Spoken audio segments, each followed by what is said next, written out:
ఇది జనం గొంతు. నేను మీ అనిల్ దేశాయ్. మిత్రులారా,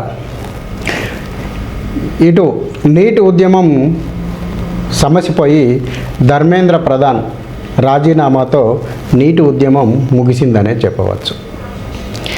కాకపోతే నీటి ఉద్యమం పేరుతో ఆ ఉద్యమంలో విద్యార్థులకు బదులుగా అనేక అరాచక శక్తులు చేరి ఉద్యమాన్ని తప్పుదారి పట్టించేలా కనబడడంతో ఇంటెలిజెన్స్ నివేదికల ఆధారంగా ధర్మేంద్ర ప్రధాన్ రాజీనామా చేసి ఆ సమస్యకు ఒక కొలిక్కి తీసుకువచ్చారు.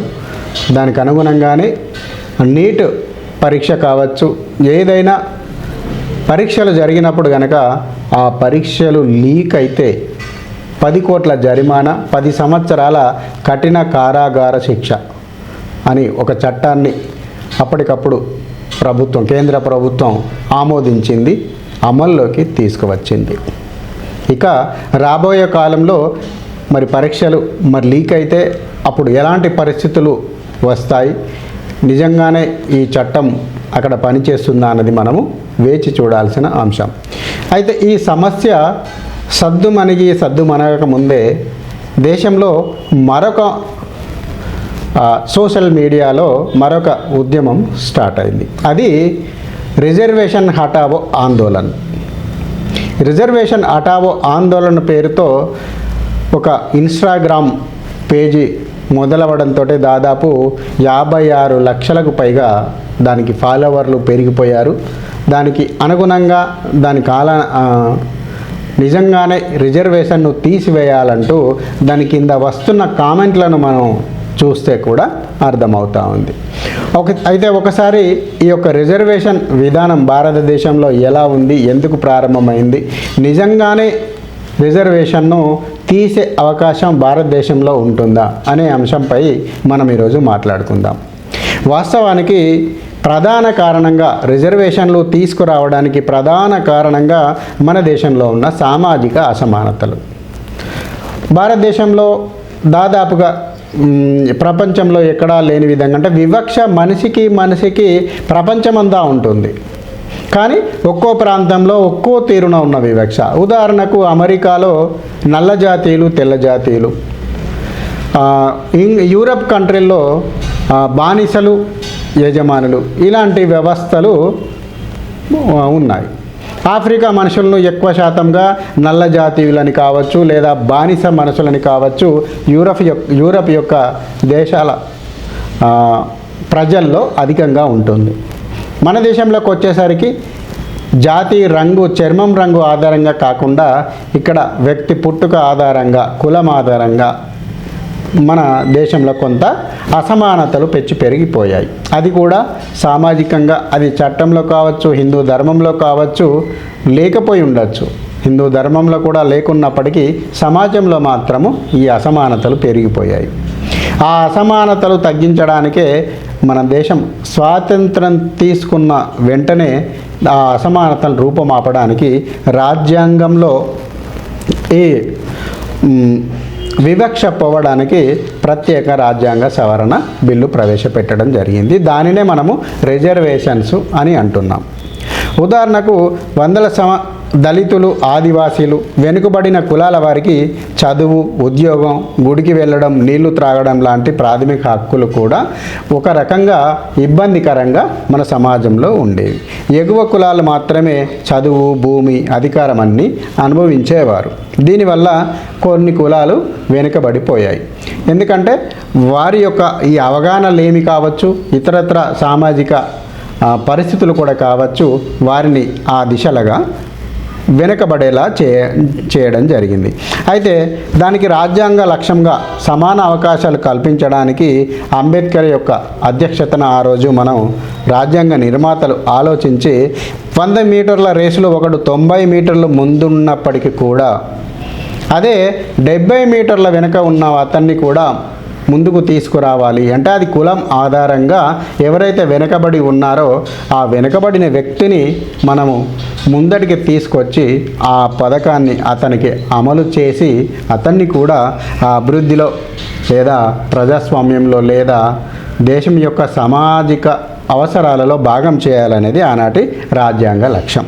కాకపోతే అప్పుడున్న సామాజిక విధానంలో జనాభా ప్రాతిపదికన మనకు చూసుకున్నట్లయితే దాదాపు ఎస్సీలు 15%, అంటే దళితులు, అదేవిధంగా ఎస్టీలు 7.5%, ట్రైబల్ గిరిజనులు, అదేవిధంగా ఓబీసీ కులాల వారు 27%, ఈడబ్ల్యూఎస్ ద్వారా కూడా ఇప్పుడు 10% ఆర్థికంగా వెనుకబడిన జాబితాలో చేరడం జరిగింది. ఇది 2019లో మాత్రమే రిజర్వేషన్ను ఈడబ్ల్యూఎస్ ఎకనామికల్లీ బ్యాక్వర్డ్ దాని కింద తీసుకురావడం జరిగింది. దీనికి గల కారణాలు కూడా అనేకం ఉన్నాయి. అది లోతుగా వెళ్తే మరొక వీడియోగా చేసుకోవచ్చు, ఎందుకంటే కొంచెం చిన్న వాక్యంలో చెప్తాను. గుజరాత్లో పాటీదారులు తాము అంటే 70 సంవత్సరాలు గడిచినప్పటికీ కూడా రిజర్వేషన్ అప్పుడు ఆనాడు 10 సంవత్సరాలని చెప్పారు. కానీ 70 సంవత్సరాలు గడిచినప్పటికీ రిజర్వేషన్ తీసి వేయకపోవడంతో మేము అగ్రకులాల వాళ్ళం కూడా వెనుకబడిపోయాము ఆర్థికంగా అనేది వాళ్ళ యొక్క ఆలోచనగా పెద్ద ఉద్యమం జరిగింది. ఆ ఉద్యమంలో అనేక మంది అసువులు బాయడం కూడా జరిగింది, ఆత్మహత్యలు చేసుకోవడం కూడా జరిగింది. కేవలం ఈ రిజర్వేషన్ వల్ల, అంటే 100 మార్కులు వచ్చినప్పటికీ కూడా తనకు విద్యా ఉద్యోగ అవకాశాల్లో కావచ్చు, లేదా ఇంకేదైనా అవకాశాల్లో కావచ్చు, తనకు అవకాశం రాకుండా 43 మార్కులు వచ్చిన అతనికి కూడా ఉద్యోగం వచ్చి తనకు 90 వచ్చినప్పటికీ కూడా సీటు అవకాశం రాకపోవడానికి కారణాలుగా చూపిస్తూ పెద్ద ఉద్యమమే జరిగింది. పాటీదారుల ఉద్యమం పేరుతో ఈ ఉద్యమం జరిగింది. ఈ ఉద్యమంలో చాలామంది చనిపోయారు, ఆత్మహత్యలు కూడా చేసుకున్నారు. వెంటనే దీనికి ప్రభుత్వం ఇది ఇంకో రకంగా దారితీసే ప్రమాదం ఉంది దేశవ్యాప్తంగా అని అనుకొని వెంటనే ఈడబ్ల్యూఎస్ పేరుతో 10% రిజర్వేషన్ అగ్రకులాల్లో, అంటే దాదాపు అది ఓన్లీ రెడ్డి, రావు, బ్రాహ్మణనే కాకుండా ఇతరత్ర ముస్లిం వర్గాల్లో కూడా, క్రిస్టియన్ వర్గాల్లో కూడా ఎవరైతే ఓసీ జాబితాలో ఉన్నారో ఆ ఓసీ జాబితాలోని కులాలందరికీ కూడా ఆర్థికంగా వెనుకబడి ఉంటే దానికి ఒక లిమిట్ ప్రాతిపదిక కూడా పెట్టింది. అది ఇప్పుడున్న ఆర్థికంగా కనుక మనం చూసుకున్నట్లయితే 8 లక్షల ఆర్థిక సంవత్సర ఆదాయం కనుక 8 లక్షలకు లోబడి ఉంటే ఈడబ్ల్యూఎస్కు అర్హులు అవుతారు. అంటే 8 లక్షలకు పైనున్న అతను దానికి అర్హుడు కాడు అనే ఒక విధానం పెట్టి ఈడబ్ల్యూఎస్ విధానాన్ని అమలు చేస్తూ ఉంది. ఈ ఈడబ్ల్యూఎస్ విధానం ద్వారా కొంతమంది లబ్ధి పొందినట్లుగా కూడా వార్తలు వస్తూ ఉన్నాయి. అది ఇంకొక రకంగా కూడా, ఒక రకంగా సమాజంలోని వెనుకబడిన లేదా ఓసి ఆర్థికంగా వెనుకబడిన వర్గాలను పైకి తీసుకొని వచ్చేందుకు గాను ఉద్దేశించిన చట్టంగా మనకు రిజర్వేషన్గా మనకు కనిపిస్తూ ఉంది. అయితే ఈ రిజర్వేషన్ విధానం వల్ల కూడా మనకు విద్యా ఉద్యోగాల్లో మనం ఇందాక చెప్పుకున్నాం, గోవెట్ కాలేజీల్లో సీట్లు, అదేవిధంగా ఉద్యోగాల్లో ప్రాతినిధ్యము, రాజకీయ ప్రాతినిధ్యం మనం చూడొచ్చు. దాదాపు అనేక మంది ఎంపీ, ఎమ్మెల్యేలుగా, సర్పంచ్ వార్డు మెంబర్ నుండి మొదలుకొని ఎంపీల వరకు కూడా ఈ రిజర్వేషన్ విధానం వల్ల అధికారంలోకి వచ్చిన అణగారిన వర్గాలు ఎన్నో ఉన్నాయి. అయితే ఇక్కడ కూడా మనం ఇప్పుడున్న ప్రస్తుత వాదన ఏమిటి అంటే విమర్శలు కూడా, ఈ విధానం వల్ల ఇప్పుడున్న విమర్శలు లేక లాభము అనుకుంటే మనము లాభం ముందుగా చర్చించుకుందాం. 1947లో ఎస్సీ ఎస్టీ లిటరసీ రేటు మనకు 10% కంటే తక్కువగా ఉండేది. అదే 2021 జనాభా లెక్కల ప్రకారము ఎస్సీ లిటరసీ రేటు 73%, అంటే దాదాపు ఎస్సీలలో 73%, ఎస్టీలలో 59% పెరిగింది. అదేవిధంగా గోవెట్ మెడికల్ కాలేజీలో, ఐఐటి, ఐఎం లాంటి టాప్ కాలేజీల్లో ఎస్సీ ఎస్టీ ఓబీసీ విద్యార్థులు కూడా చాలామంది ఈ రిజర్వేషన్ ఆధారం చేసుకొని చేరగలుగుతున్నారు. వీరిలో చాలామంది ఇప్పుడు మనకు డాక్టర్లుగా, ఇంజనీర్లుగా, కలెక్టర్లుగా, ఐఏఎస్, ఐపీఎస్లుగా కూడా రావడం జరిగింది.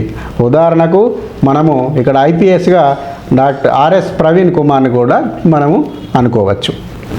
ఇక ఎమ్మెల్యేలుగా, మంత్రులుగా మనం చూస్తున్నట్లయితే గడ్డం వెంకటస్వామి, అదేవిధంగా ఆయన కొడుకు ఇప్పుడు గడ్డం వివేక్ వినోదులు కూడా ఎమ్మెల్యేలుగా రాజకీయాల్లో మనకు తెలంగాణ ప్రాంతంలో అవకాశం వచ్చి వారు పూర్తిగా ఒక రాష్ట్రాన్ని సైతము శాసించగలిగిన స్థాయిలోకి వెళ్ళగలిగారనేది వాస్తవం. అంటే రిజర్వేషన్ ఏ విధంగా ఉపయోగపడింది అనే దానికి ఈ యొక్క అంశం మనము చెప్పుకోవచ్చు. ఇంకా ప్రధాన సమస్యలు అయితే ఇలా ఈ రిజర్వేషన్ విధానం వల్ల కూడా కొన్ని విమర్శలు లేకపోలేదు. ఎందుకంటే ఎవరైతే మనకు స్వాతంత్రం వచ్చినప్పుడు ఈ రిజర్వేషన్ ప్రాతిపదిక ఎప్పుడైతే పెట్టిరో అప్పటి నుంచి కూడా అప్పుడు ఎవరైతే రిజర్వేషన్ ద్వారా ఒక స్థాయిని చేరుకున్నారో తర్వాత తన కొడుకు, తన మనవడి కొడుకు కూడా అంటే 4 తరాలుగా కూడా ఆ రిజర్వేషన్ ఆ కులం యొక్క రిజర్వేషన్ మాత్రమే వాడుకొని వాళ్ళు అధికారంలోకి లేదా ఉద్యోగంలోకి వెళ్ళగలుగుతున్నారు. వాళ్ళు లోపల లాబింగ్ చేసుకొని అందులోనే మళ్ళీ చేరగలుగుతున్నారు. ఇక్కడ ఎవరైతే ఇంకా కొత్తగా కూడా ఆ అవకాశాన్ని అందిపుచ్చుకొని మేము కూడా ఆ రిజర్వేషన్ ఫలం ద్వారా అభివృద్ధిలోకి రావాలి అనే కాంక్షించేవారు ఎవరైతే ఉంటారో వారికి వీరి యొక్క అధికారంలో ఉన్న వారి లాబింగ్ వల్ల మేము చేరలేకపోతున్నామనే విమర్శ కూడా ఇక్కడ ఎక్కువ అవుతూ ఉంది. ఇదే విధంగా ఇంకా కొంత ప్రైవేట్ రంగంలో కూడా రిజర్వేషన్లు తీసుకురావాలనే కొందరి వాదన కూడా లేకపోలేదు. కానీ ప్రైవేట్ రంగం అనేది వ్యక్తిగత యొక్క సంస్థ వారి యొక్క వ్యక్తిగతమైంది. వారి యొక్క సంస్థ యొక్క ఆలోచన విధానం ఎలా ఉంటుంది అంటే తన స్కిల్ ఎవరికైతే ఉంటుందో ఆ స్కిల్ ఉన్న వ్యక్తిని తను ప్రమోట్ చేస్తాడు తన వ్యాపార అవకాశం మెరుగుపరచుకోవడానికి. కాబట్టి ఆ స్కిల్ లేకుండా లేదా నైపుణ్యత లేని వ్యక్తులను కేవలం రిజర్వేషన్ లేదా కులం లేదా ఆర్థికంగా వెనుకబడిన వ్యక్తి అనే యొక్క కారణాలతో తన కంపెనీని నాశనం చేసుకోడు. అందుకని దాదాపుగా ప్రైవేట్ కంపెనీలు ఈ యొక్క ప్రైవేట్ రంగంలో కూడా రిజర్వేషన్లు అనే అంశాన్ని ఇతరత్రా వర్గాల వారు డిమాండ్ చేస్తున్నప్పటికీ కూడా ఇటు ప్రైవేట్ వ్యవస్థల నుంచి అది కొనసాగించొద్దు, మాకు అది అంటగట్టొద్దు అనే యొక్క విమర్శలు ఎక్కువయ్యాయి. అది కూడా ఒక సమస్యగా లేదా అవసరంగా మనం చూడవచ్చు. ఇదే సమయంలో ఒకప్పుడు వాస్తవంగా ఈ రిజర్వేషన్ విధానం లేని సమయంలో ఉన్న రాజకీయాల కంటే ఇప్పుడు కుల రాజకీయాలు భారతదేశంలో ఎక్కువయ్యాయి. ఇప్పుడు మనము కేవలం తెలుగు రాష్ట్రాలను కనుక చూసుకున్నట్లయితే ఎక్కువ శాతము ఆంధ్రప్రదేశ్ లేదా తెలంగాణను పరిపాలించింది మనం కనుక చూస్తున్నట్లయితే రెడ్డిలు అధిక ప్రాధాన్యత కలిగి ఉన్నారు. తర్వాత కాలంలో కమ్మ కులానికి ఆంధ్రప్రదేశ్లో కమ్మ రాజకీయాలు ఎక్కువగా ఉన్నాయి. అదేవిధంగా ఇప్పుడు తెలంగాణలో కనుక మనం చూస్తున్నట్లయితే తెలంగాణ ఆవిర్భావం రోజున వెలమ కులం అధికారంలోకి వచ్చింది. తర్వాత ఇప్పుడు రేవంత్ రెడ్డి ద్వారా మళ్ళీ రెడ్డి అధికారంలోకి రాగలిగాడు. అంటే ఒక కుల రాజకీయాలను కూడా ఈ రిజర్వేషన్ ప్రోత్సహిస్తోంది, అంటే అంతర్లీనంగా ప్రోత్సహిస్తోంది అనేది ఇక్కడ మనకు కనబడుతున్న అంశం. ఎందుకంటే వీరిలో కూడా కొన్ని అపోహలు ఎక్కువ అవుతున్నాయి. ఏదైతే రిజర్వేషన్ మనకు లేని కారణంగా ఈ అగ్రకులాల్లో వచ్చిన ఒక అసహనం వల్ల, ఎందుకంటే మేము రిజర్వేషన్ లేని కారణంగా వెనుకబడిపోతున్నాము, కానీ మా యొక్క అధికారాన్ని లేదా మా యొక్క అభివృద్ధి లక్ష్యాలను చేరుకోవాలంటే మాకు తగిన నాయకుడే ఉండాలి, మాకు అనుకూలమైన నాయకుడే ఉండాలి అనే టైప్లో ఇక్కడ కుల రాజకీయాలు కూడా పెరిగిపోతూ ఉన్నాయి. దానికి కుల సంఘాలు, కుల భవనాలు, ప్రభుత్వం కూడా ఆ యొక్క విధానాన్ని ప్రోత్సహిస్తున్నట్లుగానే ప్రభుత్వ విధానాలు కూడా కనబడతా ఉన్నాయి. ఎందుకంటే గ్రామాల్లో మనం చూసుకోవచ్చు, ఇటు కుల సంఘ భవనాలు, కుల సంఘాలు, రిజిస్ట్రేషన్లు, వారికి ఫండింగు, ఇతరత్ర ఎన్నో రకాల లబ్ధులను ప్రభుత్వ విధానాల ద్వారా చేకూరుస్తూ పోవడం వల్ల కూడా ఈ యొక్క కుల విధానం అనేది కూడా ప్రభుత్వమే స్వయంగా పెంచి పోషించినట్లుగా మనకి ఇక్కడ కనబడతా ఉంది. అంతర్లీనంగా ప్రభుత్వం ప్రభుత్వ పరంగా ఓపెన్గా కులాన్ని ప్రోత్సహించినప్పటికీ ప్రభుత్వం పాటించే విధానాల వల్ల ఇక్కడ కులం యొక్క అసమానతలు లేదా కులం యొక్క బలం పెరుగుతూ ఉంది. అది కూడా మనం అనుకోవచ్చు. అదేవిధంగా ఈ క్రిమిలేయర్ విధానం వల్ల కూడా మనం ఇందాక చెప్పుకున్నట్లుగా ఒక పదవి లేదా ఉద్యోగం ఒకసారి ఆ యొక్క రిజర్వేషన్ వల్ల అనుభవిస్తే తన కొడుకు, మనవడు, మునిమనవడు కూడా అదే రిజర్వేషన్లో లాబింగ్ ద్వారా అనుభవిస్తున్నాడు. దీనివల్ల ఒక మెరిట్ విద్యార్థి, అదే రిజర్వేషన్లో ఉన్న మెరిట్ విద్యార్థి కూడా ఆ యొక్క రిజర్వేషన్ ఫలాలను అందకుండా పోతోంది అనేది ఇక్కడ ప్రధానంగా మాట్లాడుతూ ఉన్నారు. అదేవిధంగా ఈ రోజుల్లో పేదరికం కూడా చూడకూడదు, జనాల్లో కూడా పేదలు అంటే ఓసీ కులాల్లో కూడా పేదలు పెరిగిపోయారు, ఈ రిజర్వేషన్ వల్లనే పెరిగిపోయారు అనే విమర్శ ఇక్కడ ఎక్కువ అవుతూ ఉంది. దీనికి అనుగుణంగానే ఈ యొక్క విమర్శలు, అసమానతలు ఇవన్నీ ఒక రకంగా ఊహించుకుంటూ వీళ్ళందరూ కూడా రిజర్వేషన్ హటావో ఆందోళన పేరుతో ఒక ఉద్యమం స్టార్ట్ చేసినట్లుగా మనకు ఇక్కడ కనబడతా ఉంది. కానీ వాస్తవంలో చూస్తున్నట్లయితే ఈ రిజర్వేషన్ ఆందోళన సమితికి ఇటు రాజకీయ పార్టీ కావచ్చు లేదా ఇతరత్ర సంఘాలు కావచ్చు కూడా పూర్తిగా మద్దతు తెలిపే అవకాశం భారత రాజకీయ చరిత్రలో జరగదు. ఎందుకంటే అది 100% మనం పక్కా గంట కొట్టి మరి చెప్పే అంశం. ఎందుకంటే ఇక్కడ రాజకీయాలన్నీ కూడా మనం ఇందాక చెప్పున్నట్లుగా కుల రాజకీయాలు, మత రాజకీయాలు భారతదేశ వ్యాప్తంగా కూడా ప్రబలిపోయాయి, ఎక్కువ అయ్యాయి. అదేవిధంగా వారినే వాడుకుంటూ కొన్ని రాజకీయ పార్టీలు కూడా ఇక్కడ అంతర్లీనంగా చెప్పకనే చెబుతూ మత రాజకీయాలను దాదాపు 70 సంవత్సరాలుగా ప్రోత్సహిస్తూ వస్తోంది ఒక రాజకీయ పార్టీ. అదేవిధంగా మీరు అంతర్లీనంగా ఒక రాజకీయ పార్టీ, మీరు అంతర్లీనంగా మత రాజకీయాలను అంటే ఒక మతానికే సపోర్ట్ చేస్తూ మెజారిటీ మతాన్ని మీరు అనగదొక్కుతారా అంటూ మెజారిటీ మతాన్ని కూడా ఒక్కటి చేసి మెజారిటీ మతం యొక్క ఓటు బ్యాంకును మనము సేకరించుకుందాం, మనకు అనుకూలంగా చేసుకుందాం అంటూ ఇంకొక రాజకీయ పార్టీ ఇక్కడ రాజకీయాన్ని పేరుస్తుంది. అంటే మనము వాస్తవంగా చెప్పాలంటే ఇక్కడ మత రాజకీయాలకు ఏ రాజకీయ పార్టీ కూడా అతీతం కాదు. ఒకరు కొనసాగించిన అంశాన్ని మరొక పార్టీ దాన్ని అనుకూలంగా తీసుకొని తనకు అనుకూలంగా మలుచుకొని అదే విధానంలో తను కూడా అదే రాజకీయాలు చేస్తూ అధికారంలోకి వెళ్తూ ఉంది. ఇక ఇటువంటి పరిస్థితుల్లో ఇటు కులాల జోలికి కానీ మతాల జోలికి కానీ ఏ రాజకీయ పార్టీ, ఆఖరకు బీజేపీ, కాంగ్రెస్, ప్రాంతీయ పార్టీలైన మన తెలుగు రాష్ట్రాల్లో ఉన్న ఇటు బీఆర్ఎస్ కావచ్చు, అటు జగన్ పార్టీ కావచ్చు, ఓపెన్గా నేను ఫలానా కులానికి సపోర్ట్ చేస్తాను, ఫలానా కులానికి లేదా ఫలానా మతానికి సపోర్ట్ చేస్తాను అని ఓపెన్గా మేనిఫెస్టోలో పెట్టి మరీ ప్రకటించే విధానము ఉండకపోవచ్చు. అందుకే ఇక్కడ రిజర్వేషన్ కూడా, ఎందుకంటే ఇది ఓటు బ్యాంకుకు సంబంధించిన అంశం, ఈ ఓటు బ్యాంకు కారణంగా ఏ రాజకీయ పార్టీ కూడా ఇటు ఎస్సీ ఎస్టీలకు సంబంధించిన రిజర్వేషన్లు తొలగిస్తాననే మాట ఇవ్వడం కానీ లేదా సవరిస్తాననే మాట ఇవ్వడం కానీ 100కి 100 జరగకపోవచ్చు. ఒకవేళ ఎస్టీ ఎస్టీల రిజర్వేషన్ తీసేసి మొత్తం జనరల్ కేటగిరీకి తీసేస్తామని ఒకవేళ ఏ రాజకీయ పార్టీ ప్రకటించినా కూడా ఈ ఎస్సీ ఎస్టీలలో కూడా ఇప్పటికీ 70 సంవత్సరాలు గడిచినప్పటికీ కూడా ఆ రిజర్వేషన్కు నోచుకొని కుటుంబాలు దాదాపు 95% ఉన్నాయి.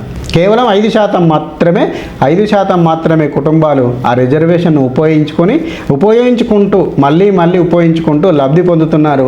మిగతా 95% కుటుంబాల వారు ఈ రిజర్వేషన్కు ఇంకా దూరంగానే ఉన్నారు. అంటే ఇక్కడ ఈ 95% వల్ల వ్యతిరేకత తప్పకుండా రావచ్చు. కాబట్టి ఆ యొక్క రిజర్వేషన్ అనే అంశాన్ని ముట్టుకోకపోవచ్చు. కాకపోతే ఒక ఆలోచన చేయవచ్చు. ఏదైతే క్రిమిలేయర్ విధానాన్ని ఎవరైతే ఒకసారి రిజర్వేషన్ అనుభవించారో, 1వసారి 2వసారి అనుభవించారో వారికి మళ్ళీ 3వసారి కూడా రిజర్వేషన్ విధానాన్ని అనుకూలించకుండా ఏదైనా చట్టం ద్వారా సవరణ చేసే అవకాశం ఉండొచ్చు. కానీ అది కూడా ప్రజల కోరిక మేరకు మాత్రమే జరుగుతుంది. ప్రజల కోరిక లేకుండా కేవలం పార్టీలే పని కల్పించుకొని కలగజేసుకొని ఈ యొక్క అంశాన్ని ఏ రాజకీయ పార్టీ కూడా ముట్టదు, వేలుపెట్టి గెలకదు అనేది ఇక్కడ మనము తెలుసుకోవాల్సిన అంశం. ఇక్కడ రిజర్వేషన్ హటావో ఆందోళన పేరుతో నిజానికి దానికి ప్రజల మద్దతు ఎంత లభిస్తుందో రానున్న రోజుల్లో మనం వేచి చూడాల్సిన అంశం.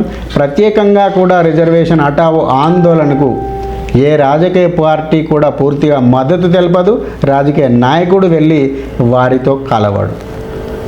అది ప్రజల మద్దతు, ప్రజల ఆలోచన విధానంలో నిజమైన ఆలోచన, నిజమైన ఆందోళనగా అనిపించినప్పుడు అప్పుడు కేంద్రం ఆలోచించి కొంత క్రిమీ లేయర్ విధానానికి ఏమైనా సవరణలు చేస్తుండవచ్చు అనేది మాత్రమే ఇక్కడ మనము ఆశించదగిన పరిణామంగా చెప్పుకోవచ్చు.